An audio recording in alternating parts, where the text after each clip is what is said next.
Welcome to the Career Refresh Podcast. I'm your host, Jill Griffin.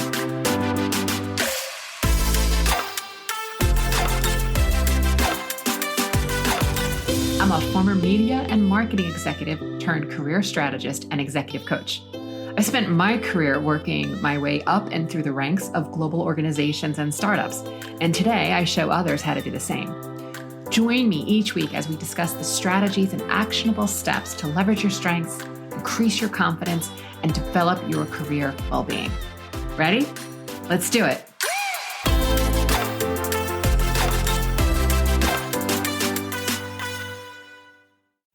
Hey, welcome back. I'm Jill Griffin, your host. Today, before we get into the topic, I want to talk about something I keep seeing on LinkedIn, or people direct message me, or I've seen a lot of comments on Fishbowl, and it is about the cover letter.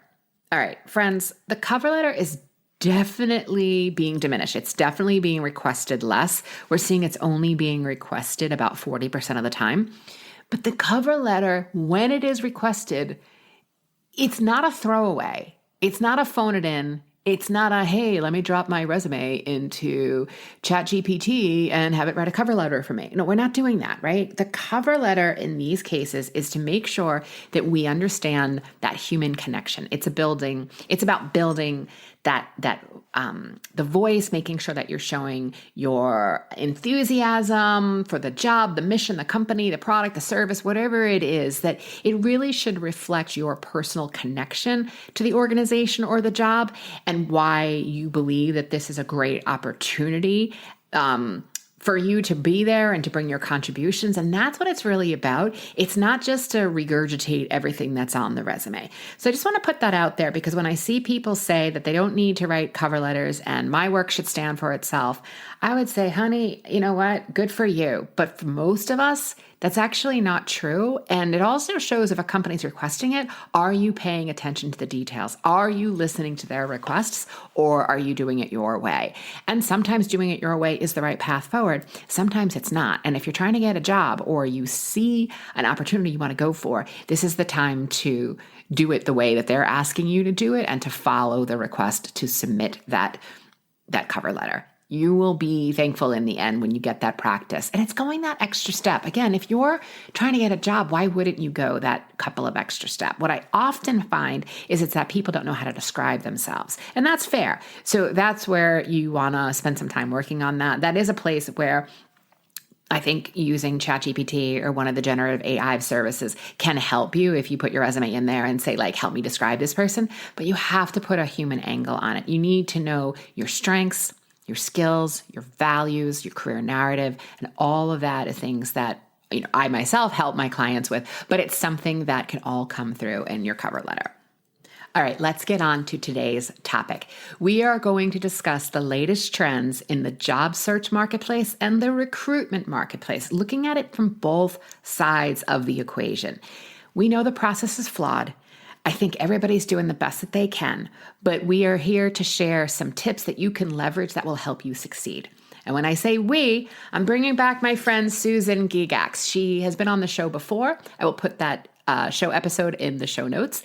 And she is the founder of Spectacle Talent Partners, specializing in talent acquisition and career solutions. She's got over 28 years experience doing recruitment and leadership, and she helps mission-driven companies and corporate leaders navigate today's volatile job market.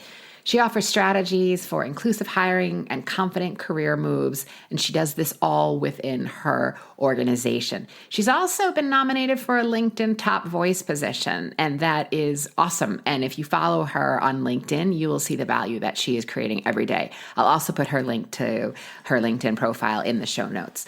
So today, Susan shares her insights on what recruiters and hiring managers can do better, and we discuss what candidates need to do in order to break through.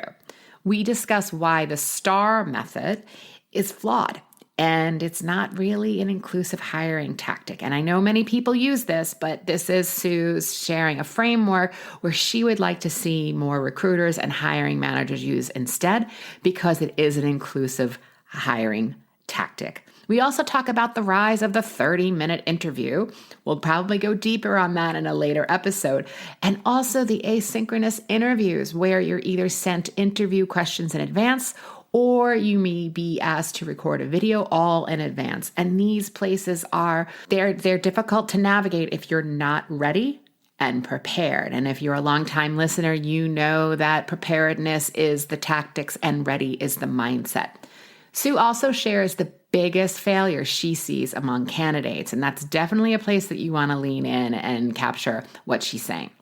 We talk about why you need to practice the two lenses for storytelling as a candidate, both your technical capabilities and then when you're showcasing, which is kind of like teaching, to ensure that you are ready and prepared. And it's also about that practice. So friends, grab that notes app, make some notes, take it down. I also think the framework that she shares is really, really helpful for even how you're doing potentially QBRs or reporting back within your current organization to really think through on your performance reviews and the ones that you're doing with your teammates, how to rethink the STAR method and having it be a different way of showcasing talent and success. And I want to hear from you on the socials. Hit me up, respond to any of the posts, email me at hello@jillgriffincoaching.com. And friends, until next time, embrace possibility, get prepared, and be kind. Welcome back, Sue. Glad that you are here with us. Hi, so great to be here. Thank you, Jill, for having me. Been looking forward to our conversation. So for everyone listening, Sue posts regularly on LinkedIn, and she posted LinkedIn recently that talked about how the STAR method, which is the situation, task, action, and result, which is commonly used in the interviewing process, is flawed. Like there's some good things about it, but it does have some flaws. And I've been saying the same thing, but I sit at a different side of the table, right? I'm the person who's prepping you for the interview. I'm the person who's helping you navigate your way through the complexities of the modern workplace. Sue's on the recruiter side. So I wanted to bring her on today to talk about not only, a little bit of an update of what's going on in the recruiter marketplace, and then get into what should companies and recruiters do differently? And then as a candidate, what do we need to do differently in order to be heard and break through to get noticed? So with that, Sue, why don't you take us through just a high level sort of what's going on in the marketplace today around recruitment and hiring for our listeners? Sure. So thank you. And I'll start by saying I've been doing this since I used to put job ads in newspapers. That's how long I've been in the recruiting world. Yeah. So when I talk about the things that I have seen, the ways in which interviewing, recruiting, the candidate process at small, medium, and large companies, I'm coming with these 28 years of experience leading large teams at multi-billion-dollar companies. We hired thousands of people every year. And I did that for 11 years, my last 11 years in corporate before starting my recruitment solutions firm. So when I talk about these things, I'm by no means am I trying to say it's all broken, we should just throw up our hands and walk away, though there's plenty that can be done. I am saying our market today, with the reshuffling of the workforce, with hybrid work, remote work, now some of the larger companies are pushing returns to the office. When I talk with my HR friends, this is a big part of their discussion, trying to understand how to navigate that. Then you have the rise of online everything, including jobs, right? And so candidates apply to a job and they see thousands of people potentially have also applied to this same job.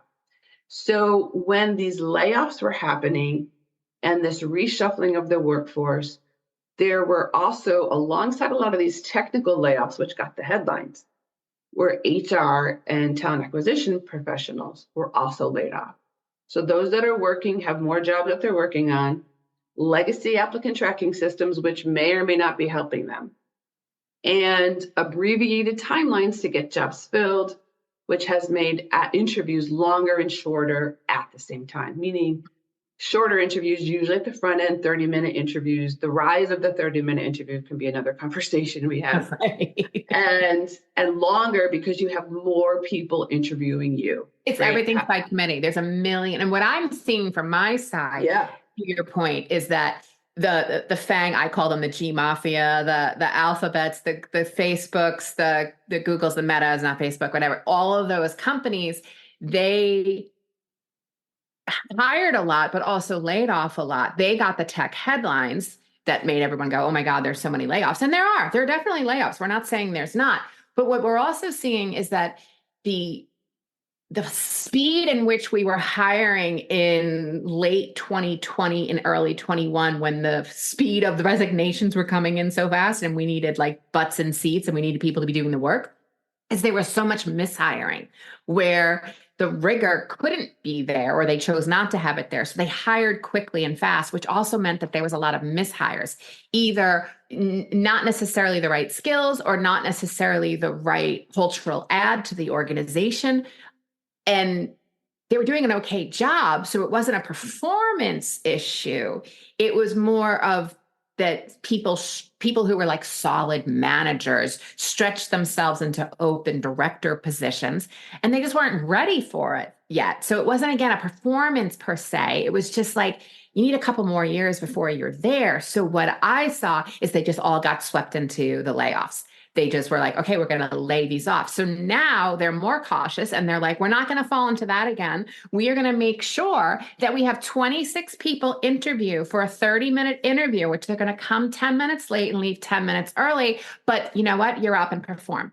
So the pressure on the recruiters is enormous and the pressure on the candidates is enormous. We're not going to fix all of that. But what I'd love to talk about, knowing that that's the reality, everyone, is what are we seeing from the recruitment side that we need to have more of from recruitment's hiring managers, HR, and then we'll get into what we need candidates to be successful. It all starts before a job requisition is ever open. Recruiters need to be able to develop their internal influence to drive change.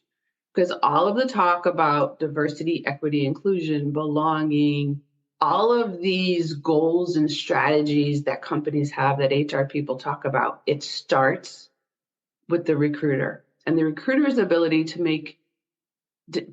have conversations and have hiring managers trust that they are able to assess a highly qualified candidate and what that looks like.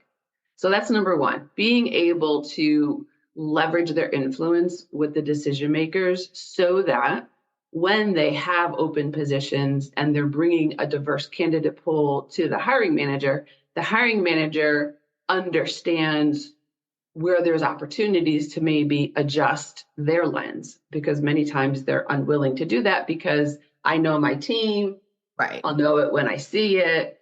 I don't need all of this other stuff. I just want X, Y, and Z. Don't bring What me. I'm hearing you say there is that we need people who are on the recruitment side of the house to really work on their storytelling skills. At the same time, they need to understand the marketplace and the category that they're working in. And they also need to understand the company and the job description, sort of the triangulation of the three of those. So when they have a mixture of knowing the marketplace and the job description, and then practicing the storytelling and influence so that they can show the hiring manager that these are adjacent candidates. They have skills. They wouldn't necessarily be the ones that would rise to the top. But if we're talking about making sure that we're having a more inclusive workplace, then bringing in different voices, different ideas, different opinions, different backgrounds is what is going to make you not only more profitable, but make your culture and your company stronger. That's what I hear you say.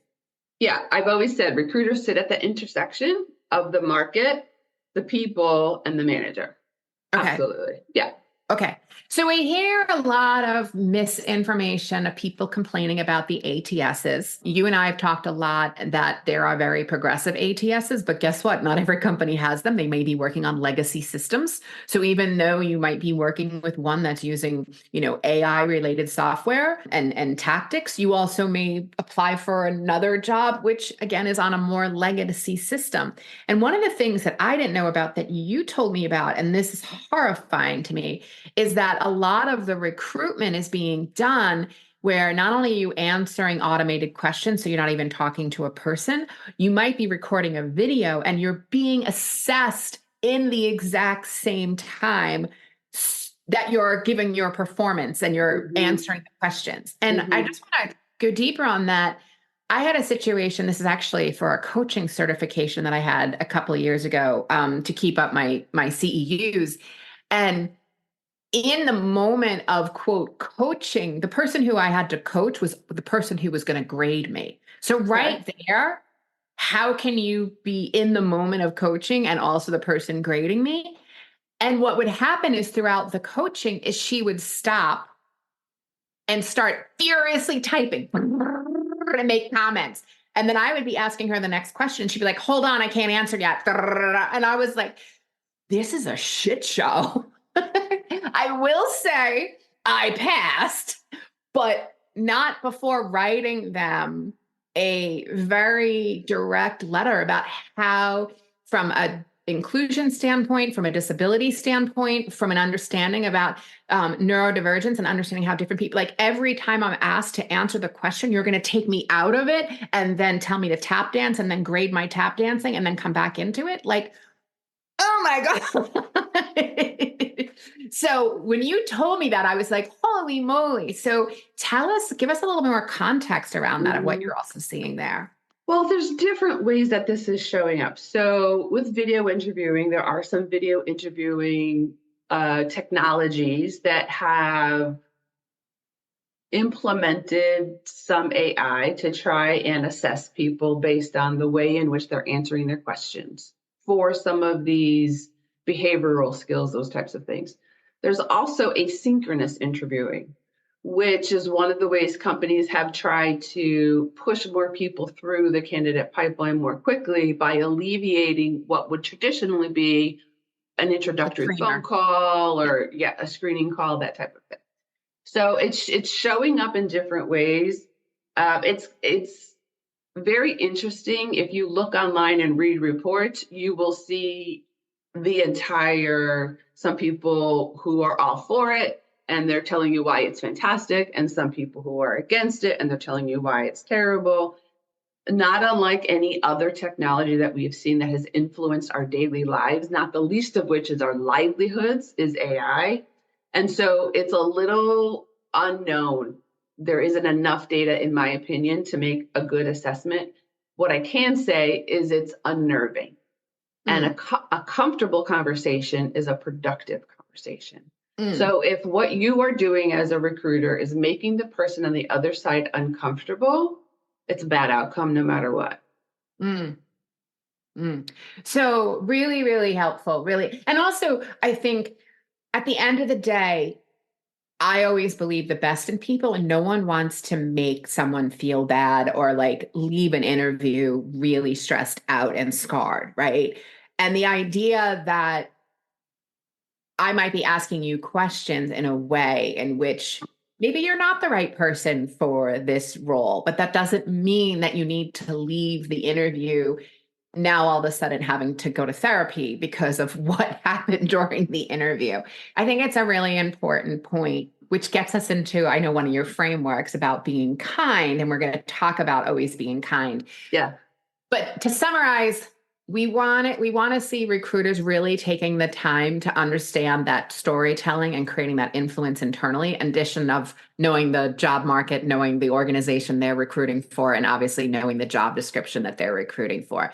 And as a candidate, coming back to the idea of having to get through the STAR method, which a lot of companies are using, this idea of tell me a story, tell it to me quick, facts, data forward.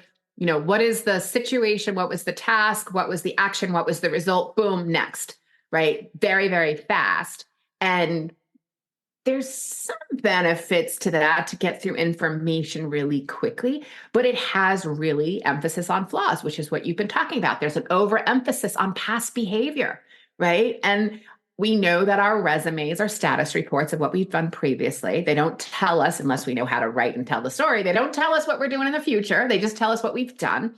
It also it can give certain candidates a preparation advantage, right? Because they can go star story, star story, star story. But there's also a potential for like really vague responses and not necessarily getting into the context and the nuances if you're an adjacent candidate or you're new to the area, it's really going to harm inexperienced candidates. And I don't mean inexperienced that you can't do the job. I mean inexperienced that maybe you worked in an organization that was primarily nonprofit and now you're going into the private sector and there's a different type of way that you need to tell your story.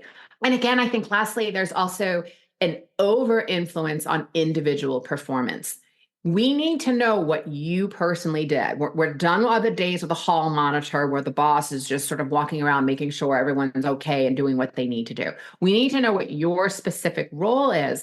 However, most work is done in teams. So you need to be able to tell versus what you've done and also what the team did and how as a team you're able to work both as an independent contributor, even if you're leading a team. So those are some of the things that I see. Bias towards very structured thinkers, I think in frameworks. So it's an easier thing for me, but somebody else who doesn't think that way doesn't mean they're not an excellent candidate. So tell us more about what you're seeing in this area and then what you'd love to see changed. So there is such a broad range of readiness before going into an interview. I have been interviewing, I've done literally thousands upon thousands of interviews in my career.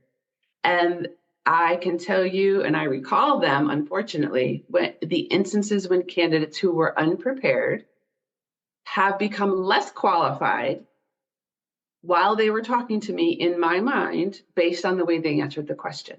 Oh, so people hear that.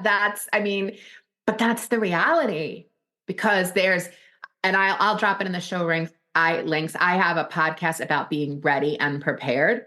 Prepared, again, is knowing your story. Readiness is also preparing your mindset and your confidence. And you need both to show up for an interview. But you're talking about the preparedness, like you have to have your story down and you have to practice it out loud.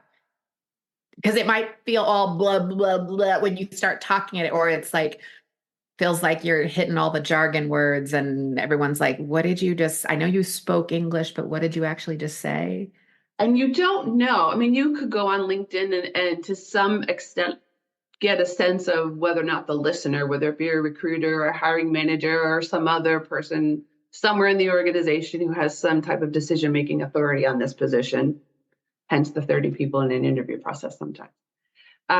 So you don't know that necessarily going in. So you really want to make sure that you understand the best that you're able to where this person is coming from, which is why in my particular framework, we look at it through two lenses, whether or not it's a technical showcase of your capabilities and skills or a teaching opportunity. Really good distinction. Do you suggest that candidates have a technical story and a teaching story if they're coming in at a more senior level? Absolutely. It can be the same story, but you're just talking about it through a different lens. And that's where the practice comes in, like you talked about. Practice. No, I tell people, think more TEDx than one-on-one conversation. If you were giving a TEDx talk, you would practice. And an interview is a little more like that. It still feels a bit intimate. There still is engagement and all of those things. But you wouldn't walk up on stage and have a 15-minute talk and not have any clue what you were going to say. Sure. And the pushback I get and what I hear from people is, well, it's my resume. I know it. Well, when I go, as an executive recruiter, I dig. So when I'm digging into your background and I'm 7 years in and I'm asking you specific questions and I expect you to be able to answer them and you can't, there's a question mark in my mind. So the person who's prepared better moves forward faster and more likely, right? Because you can't determine the outcome, but your behavior, your preparedness absolutely influences the outcome. So people actually have much more power than they give themselves credit for in those instances. Yep, I would totally agree with that from what I've seen too. Okay, so take us through, I love your framework. So take us through your framework and maybe give us an example of the pieces of your framework along the way and how candidates, anybody who's listening, whether you're I'm working with quite a few candidates who are, quite a few clients who are going for senior level roles within their current organization. And they're super excited about it. And, they already know that there's 25 people who are rooting, or who are going for this one role that's been opened up because of, somebody else got promoted out. This is important I always say, always be ready.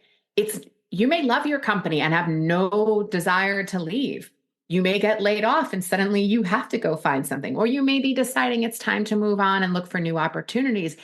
Any of those things, you have to always have your resume ready, and you have to always have your stories ready. Yeah. Yeah. Another one I'm hearing recently, especially from women leaders, is they accepted a job and they have a regret. But instead of having job offer regret and staying, they're leaving.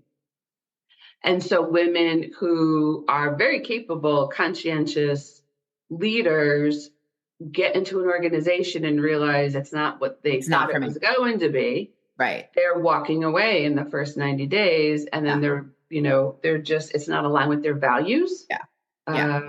Yeah. And that's new. And again, that the fact that you can do that does require a certain amount of privilege that you're able to do that. Not everyone can do that, of course, but that is absolutely a step change, that people are going into a job and saying, this just isn't right. Maybe they didn't ask certain questions on the actual interview process. Maybe things didn't come up. As a dear friend of mine always says, is don't eat the meal twice if you hate it. Like, we don't need to relitigate. If you took the job and it's not for you and you're moving on, yes, reflect on the points and the pieces that you've learned, and then stop eating the meal. Move on and go to the next. Next thing. Opportunity. Yeah. It's scary. Now, a lot of these women that I'm talking about, it's not like they have another job lined up. They just refuse. Right. I get that. They refuse to, take some of the hits to their values and their personal wellness in a way that they maybe would have considered in the past. Right. So the framework. So Jill talked about the STAR framework, right? It's been around since the 1970s, created by DDI. Back then, when the emphasis was on your technical capabilities. Now, don't get me wrong. I love data. Data is the backbone of your story. If you can't tell me in a tangible way what outcome you achieved, there's a question mark in my mind. Right. We got a problem. Right. We've got a problem. But in today's remote, hybrid, highly diverse interviewer, and also much more understanding of why people fail early in a new role, say within the probationary period, how many times HR people let go of somebody who was just hired, who didn't get through that probationary period, or the fact that people are just no longer okay with not seeing you as an actual person, right? We want to see people as actual people, not just, here was my robotic answer, my formulaic response that I've practiced over and over again, and I could tell it 100 times. That's not enough today, because we want to enjoy the people that we're working with. We want to be able to feel like we would be comfortable engaging with them, coming to them with a problem, and or having them be the problem solver. So in all of those ways, STAR no longer is enough to be able to do that. So the framework when I work with folks, it's called STACK, and it's an acronym, right? So each one, S is the situational context. So what that means is not just giving me the whole giant big picture, give me very specifically the problem that you were solving, and infuse in that the observable behaviors that were negative, the negative impact it was having on the team's productivity, on the culture, on the capabilities to meet the objectives, whatever that was. And then the next letter, T in STACK, is either your technical showcase or your teaching opportunity, which we talked a little bit about already. The applicable action is the A, and there's a lowercase e there, because with that action, I encourage people to infuse their humanity into that.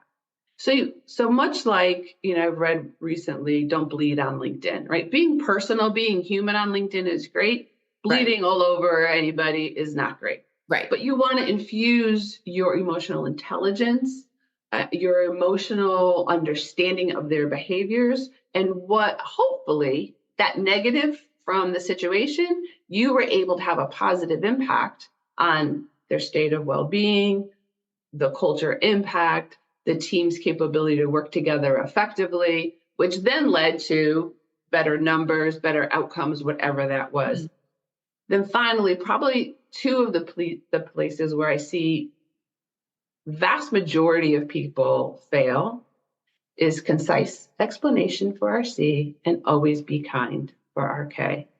When I listen to people explain their experiences and skill set, I know that they have the technical capabilities, but I also know they're going to be in front of a particular leader who is maybe a little more difficult. I also know that maybe they're going to have to go in front of the board or other leadership committee meetings, and I am assessing their communication as much as I'm assessing their technical capabilities. So being concise and not diluting your strengths by over communicating is another key skill. So do you have an example of what that might look like, or a story you've heard from a client and how it played out? Well, I don't necessarily want to share anybody's story, but I will say that I think, I'll share one of my own stories. How about that? Okay. So when I was head of talent acquisition for a multi-billion-dollar organization, I had a new leader virtually every year I was there. And so with that came new priorities and shifts and changes. I very much was in the position to be a part of a lot of changes, which was amazing. Mm-hmm. I also led a team of over 25 recruiters. In one particular meeting with other talent management professionals, one of the leaders talked about something she was doing that involved recruiting around culture, a culture change. Totally in her warehouse, except I heard the recruiting word and I started to pay attention in the meeting and I felt very left out. I felt very much, what did you say? What are you going to do? Right. And how do you know about that? Mm-hmm. So taking charge of my own emotions, I didn't say anything, but I went to her and I had a conversation to ask her what she was doing. And her response was, oh, we just thought you were too busy. And once we had a clarifying conversation, talked through what the project was, I realized 90% of it was outside of where I needed to be involved, but there was 10% of that project that sat very comfortably in my work and my team's work. And so we worked together to be able to come up with a plan that was able to give her the opportunity to move the project forward much more quickly because she had access to me. And for me to feel like I was doing what I needed to do to protect my team, first of all, and also make sure that everybody was operating in a cohesive way. So it went from a very strenuous, awkward, angsty type conversation and project to this is great, we're working together, and we had that speed to be able to move the project forward effectively. I think that's a great example. Thank you, Sue. I just think having these conversations and helping people starting to think differently and thinking about, we know that sometimes the marketplace can be hard. And right now it is back to an employer's marketplace. It will change again. It always does. But whatever we can do to really be ready and prepared and to think about things differently, both from the interviewer and the recruiter side and from the candidate, I think is really helpful for people just to pause and think things differently. I will put Shu's information in the show notes so you can follow her on LinkedIn. She puts a lot of great content out there. I'll also drop the links in the show notes for the couple of other podcasts and things we referenced in today's episode. And we thank you for listening.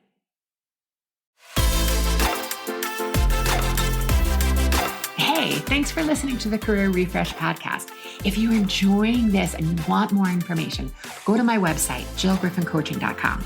There you can find information on how to work with me one-on-one or my group programs, or even bring me into your workplace.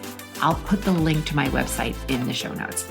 But hey, listen, before you go, do me a favor, rate and review this podcast because it definitely helps me get the word out to people everywhere so that they can also thrive in the workplace. All right, friends, I appreciate you. I'll see you soon.